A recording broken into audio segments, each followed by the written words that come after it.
Hello and welcome to the next episode of Business Accelerators. I'm Jackson Hewitt, editor of Business Spectator. Today we're looking at a physiotherapy business based in Coffs Coast. Coffs Coast Sports Physiotherapy. It's owned by Matt and Linda Becker and there's effectively 6 employees in the business.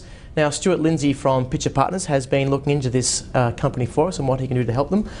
Quite a nice little business, isn't it? How's it going? It is. It is a nice business. It's performing well. They're generating good revenue. One of the keys in these sorts of personal services businesses is utilisation of beds. We've got a business that does appear to be performing quite strongly.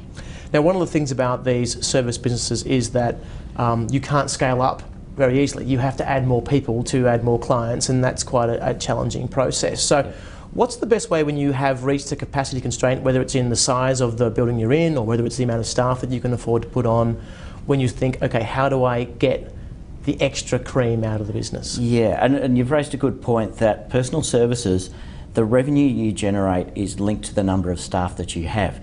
And it's often hard for us to put an extra 0.1 of a person on or a 0.2. We sort of have to go a whole person. When we add that entire overhead, all of a sudden our revenue needs to increase dramatically to justify that cost.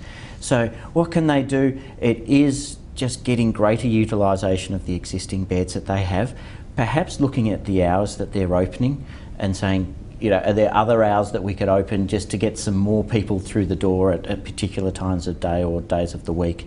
But it is pretty much fine-tuning the model that they currently have to try and improve profitability. Now, what's the best technique you can use to do that? Because that's quite a challenging skill to do that sort of utilisation, optimisation, calculation. Look, it's really quite a basic formula. You know, if you have an employee here for this period of time, how many clients should they be able to treat within that time? And are they treating that number of clients? And if not, what is it that's taking up their time? And it may be administrative duties. It may be having to take notes manually, which is the case in this business, on each client.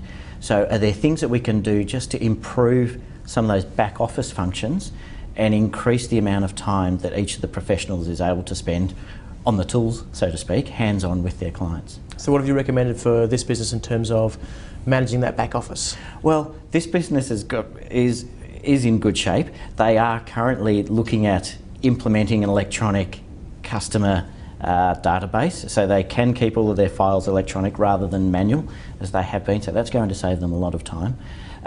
They have been looking at the utilisation of the beds and making sure there's minimal downtime for their staff. So in that respect, they're doing the things that they need to be doing, and they'll see the results of those in a few months once they bed down those new processes. Now, this is a regional business. It's based on the Coffs Coast. One of the things that they do a lot of is sponsor local sports clubs, and the owner, Matt, spends time down at the local rugby league team, the Marlins. There is a opportunity cost with that, isn't there? Absolutely. And look, for a business in a small community like Coffs Harbour, sponsoring local teams, local sporting teams, local community efforts is quite important to help generate word of mouth for the business. Yeah, you're right. Matt does spend his Saturdays on the sidelines at the rugby club. Look, it's a great community service, but he needs to recognise there's a cost for him in his time on that sideline. And perhaps if he spent his time in the business on a Saturday morning, how much more revenue could he generate in those hours than he does standing on the sidelines? So that's a question that Matt needs to ask himself and needs to make a decision.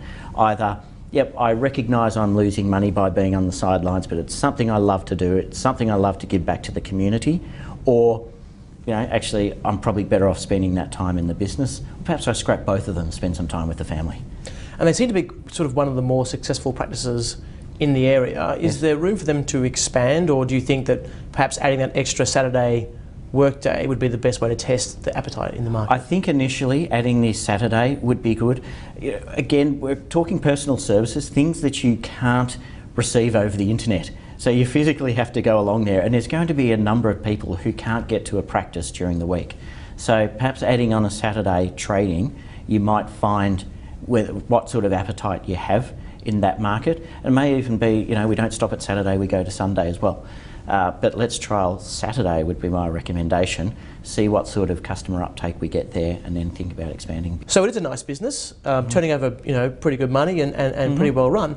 And I guess there's room for them to grow more, right? As the population gets older, more and more therapies can be added for that population looking for quality of life as they move on into another age. So yeah, as the population ages, more people will be needing physiotherapy services, but there are other services as well, other medical services that people will need and that people will take up. And why not have a one-stop shop where you can go to get all of these services in one? So it may go beyond just a physiotherapy clinic, and today they do offer services such as myotherapy and a nutritionist. So adding broader services or therapies beyond just physio is a good way of not only servicing your market better, but of making your business the one-stop shop for all your medical needs. And you can do some upselling there. If there's an opportunity when you've got a client in getting some physio services and you see there's a desperate need for some other services that you offer, and that will help improve the person's life and their lifestyle, then absolutely go ahead and offer those services, because you're doing the right thing by the client. Great stuff. Stuart, thanks very much. Thank you.